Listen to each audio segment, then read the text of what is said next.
안녕하세요. 런던에서 온 평양 여자를 쓴 오혜선입니다.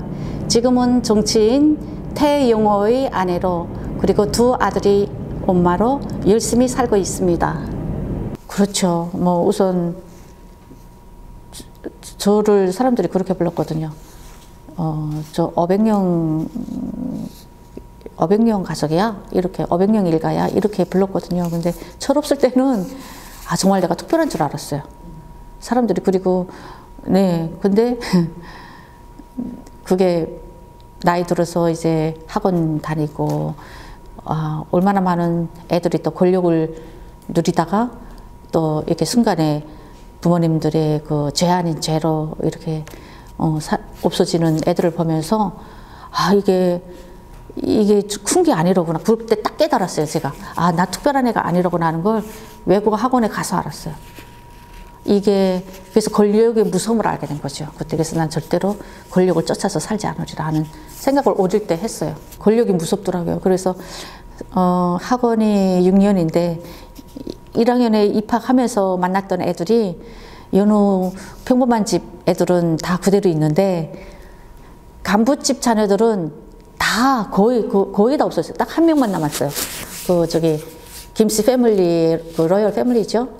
김일성의 어촌 축하되는 애가 있었는데 걔네는 있더라고요. 저는 이제 친구들 부분에서 이제 북한의 엄마의 친구들이, 어머님의 친구들이 이제 평범한 북한에서 이제 평범한 학생으로 살다가 신분이 안 좋다는 이유로 이제 갑자기 없어진다는 이 부분이 왜 없어지는지, 이렇게 구조가 왜 되었는지라는 걸 이제 한국 젊은층들 속에서 좀 알았으면 한다는 바람이 그냥. 저는 참 미안함이 커요. 네, 그분께도 미안함이 크고 남편이 내가 이번에 그랬어요. 여보, 나 이것도 썼다가 사실 제가 그걸 뺐어요.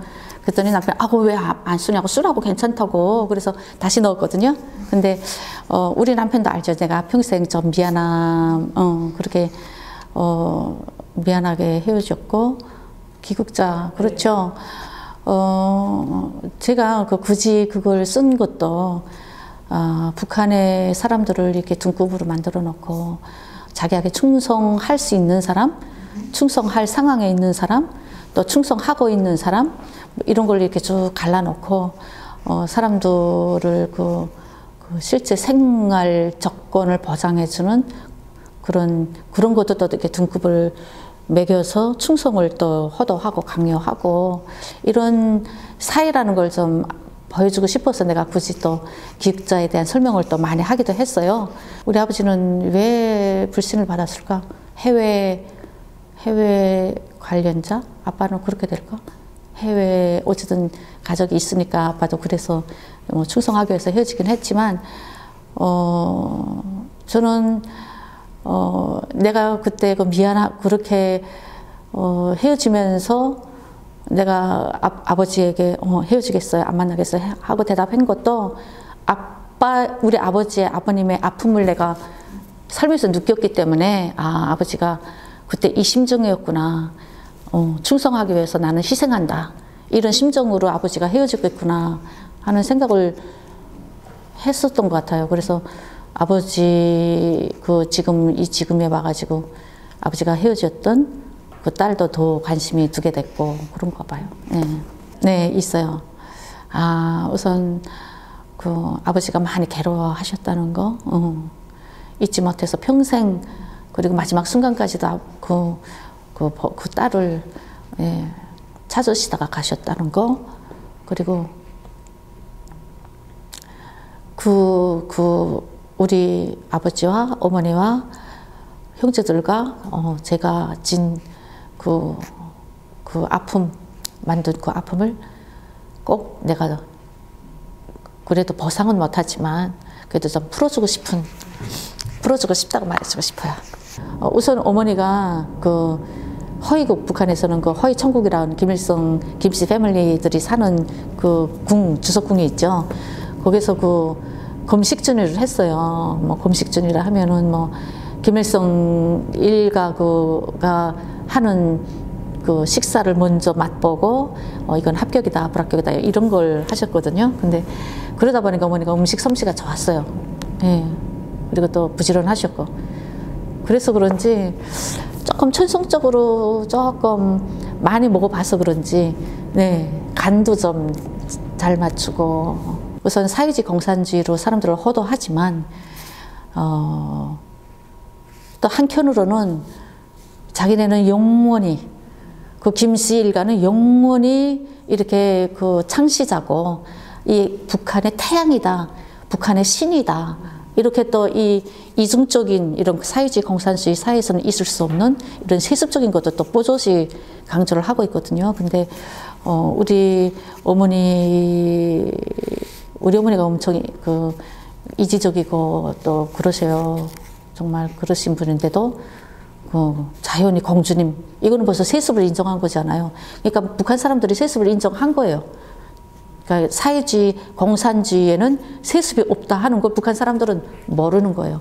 그걸 또 북한 사람들을 그렇게 공공연히 뽀조시 두 손으로 내왔기 때문에, 네, 그래서 북한 사람들은 그렇게 다 알고 있는데, 저는 놀랐죠. 근데 놀란 게 나만 놀랐지, 북한 사람들은 자연히, 왜냐하면 북한은 사람들에게 충실성을 체질화하라고 하거든요.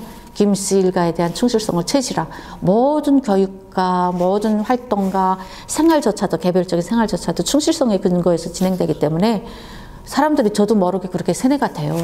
그래서 한국에서 이제 첫 보면, 한국에 와서 보면 참 어리석구나. 참 이게 온전한 정신으로 그걸 보면, 아, 어떻게 저런 데서 살 수 있었을까 하고 생각을 하지만, 그 세상에서 사는 사람들은 그렇게 되는 거고, 외국에 아마 드나들면서 발전된 그 서방 그 자본주의 사회들의 모습을 본 사람들은 그다음부터는 이 외피를 쓰는 거죠. 그때 사실은 김정은이 어떤 심정으로 우리가 여기 나가 있다는 거 다 알면서 어떤 심정으로 우리 형부 아저씨를 한국으로 파견했는지, 사실은 그것도 사실은 저는 왜 파견했을까? 혹시 너네 좀 가만히 있어라. 이렇게 좀 이런 암시인 것 같기도 했고요.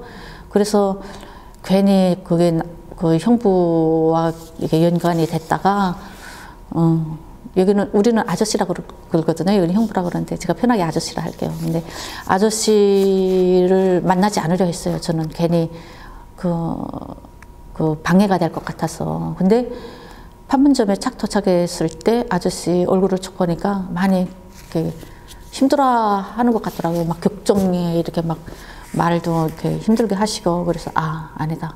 내가 멀리서라도 보러 가는 게 마음이 편할 것 같더라고요. 그래야 내가 후회 안 할 것 같더라고요. 그래서 남편은 그때 그 사정이 있어서 못 가고, 내가 아이들 둘을 데리고 너네 마지막으로라도 아저씨 모습 한번 봐라 해가지고 둘을 데리고 갔어요. 근데 주석단이 저기 있고, 우리는 여기 행사가 막 진행되니까 가능한 나타나지 않게, 남들이 시선이 뜨이지 않게 이렇게 뒤에서 이렇게 망원경을 보고 봤죠. 근데 그 자세히 볼 수 있었는데, 옆에서 그 민노총이라든가 뭐 한국노조인가 그분들은 잘 해 주시더라고요. 아저씨를 옆에서 뭐 간식도 권하고. 그래서 다시 이렇게 얼굴이 밝아져서 그 순간 저는 고마웠어요. 야, 나는 아저씨가 한국에 와도 밥 한 끼 따뜻한 거 차려줄 수가 없는데 그래도 옆에서 챙겨주느나 하는 그 심정에 고마웠는데, 행사 흐름을 보면서 그 김정은과 북한 정부를 찬양하는 그걸 봤을 때 내가 정신을 차린 거예요. 저게 내 모습이었지. 근데 그때는 나는 뭐 우선 그렇게 말을 하지 않으면, 북한이 시키는 대로 말을 하지 않으면, 또 북한 김정은의 그 김맛에 맞는 말을 하지 않으면 뭐 생존할 수 없는 그런 상황이기 때문에 뭐 어쩔 수 없는 처지지만, 내가 한국에 와서 내가 이렇게 자유를 얻은 몸으로 아저씨의 그 모습을 쭉 보니까 저게 내 모습이었지. 정말 그 모습이 부끄럽더라고요.